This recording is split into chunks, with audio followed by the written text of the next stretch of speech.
জন ডানের অসাধারণ একটা কবিতা the canonization নিয়ে আজ আমরা কথা বলবো। চলুন একসাথে এই কবিতার গভীরে ডুব দিই আর দেখি প্রেম, ধর্ম আর বিদ্রোহের কি কি স্তর লুকিয়ে আছে এর ভেতরে। ভাবা যায় কবিতার শুরুটাই হচ্ছে এই লাইনটা দিয়ে। কি একটা জোর! বক্তা যেন গোটা দুনিয়ার বিরুদ্ধে দাঁড়িয়ে বলছেন, আমাকে আমার মতো ভালোবাসতে দাও। এটা কিন্তু শুরুতেই একটা জবরদস্ত নাটকীয়তা তৈরি করে, তাই না? তো আজকের আলোচনায় আমরা ধাপে ধাপে এগোব। প্রথমে দেখব ভালোবাসার এই বলিষ্ঠ দাবিটা, তারপর জানব কবির নিজের জীবন কেমন ছিল, কথা বলবো তার কবিতার ধরন নিয়ে, দেখব কিভাবে তিনি প্রেমকে ধর্মের পর্যায়ে নিয়ে গেলেন, আর সব শেষে দেখব প্রেমিক প্রেমিকারা কিভাবে প্রেমের সাধু হয়ে উঠলেন। আচ্ছা, তাহলে আমাদের প্রথম ধাপ ভালোবাসার এক বলিষ্ঠ দাবি। চলুন দেখি বক্তার এই আবেগী আরতিটা ঠিক কী নিয়ে। দেখুন, বক্তার যুক্তিটা কিন্তু খুব সোজা। তিনি সমালোচকদের বলছেন, ঠিক আছে, আমার শরীর খারাপ, আমার বয়স হয়েছে, আমার টাকা পয়সা নেই, এসব নিয়ে যা বলার আছে বলো, কোনো সমস্যা নেই, কিন্তু একটাই অনুরোধ, আমার ভালোবাসার ব্যাপারে নাক গলাবে না। মানে তার কাছে প্রেমটা আসলে আর সবকিছুর উপরে। এখন প্রশ্ন হল, কবিতার মধ্যে এই যে এত তীব্র আবেগ, এর উৎসটা কোথায়? এর উত্তর পেতে হলে কিন্তু আমাদের তাকাতে হবে খোদ কবির দিকে, জন ডানের জীবনের দিকে। কারণ বিশ্বাস করুন, তার জীবনটাও তার কবিতার মতনই নাটকীয় ছিল। ডানের জীবনটা যদি আমরা দেখি, একটা অদ্ভুত ব্যাপার চোখে পড়ে। দেখুন, ১৫৭২-এ জন্ম, এক ক্যাথলিক পরিবারে। ১৬০১-এ তিনি অ্যান মোরকে ভালোবেসে গোপনে বিয়ে করলেন, যার জন্য তাকে অনেক ভুগতে হয়েছিল। আর তারপর দেখুন, ১৬২১-এ সেই তিনিই কিনা লন্ডনের সেন্ট পলস ক্যাথেড্রালের ডিন নিযুক্ত হলেন।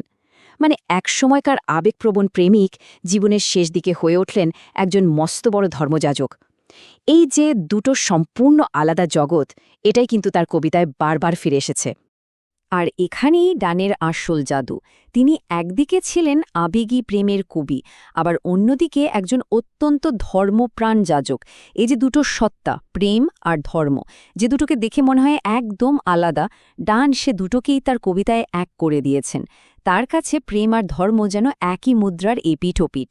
এজন্যই তাকে মেটাফিজিক্যাল কবিতার জনক বলা হয়। তো চলুন এবার একটু তার লেখার ধরনটা নিয়ে কথা বলা যাক। এই যে বলা হচ্ছে মেটাফিজিক্যাল শৈলী, জিনিসটা আসলে কি? মেটাফিজিক্যাল কবিতা নামটা শুনতে একটু কঠিন লাগলেও ব্যাপারটা বেশ সহজ। মেটা মানে ঊর্ধ্বে আর ফিজিক্যাল মানে শারীরিক।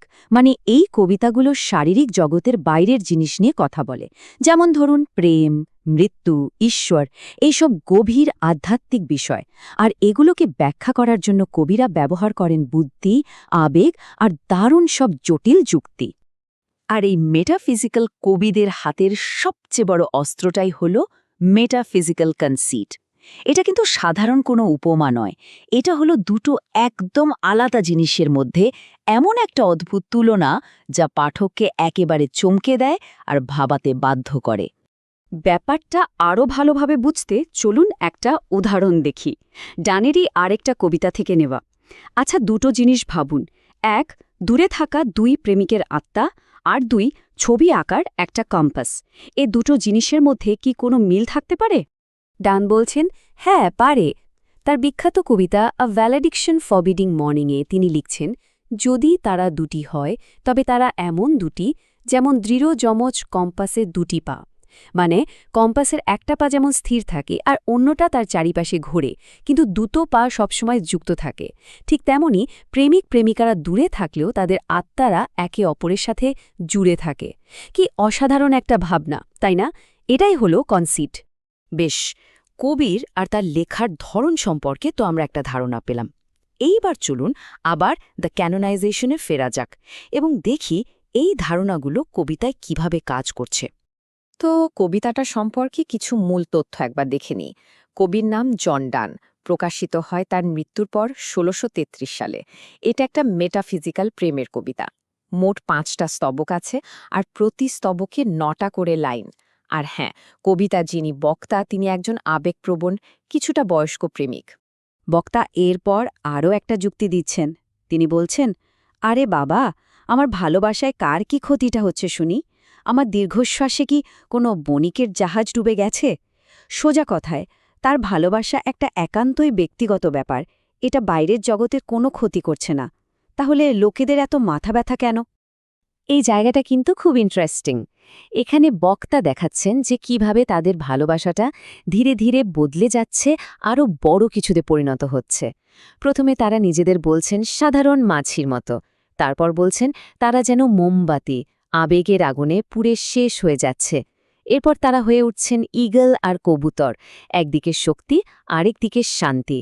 আর শেষে তারা হয়ে উঠছেন সেই পৌরাণিক পাখি ফিনিক্স।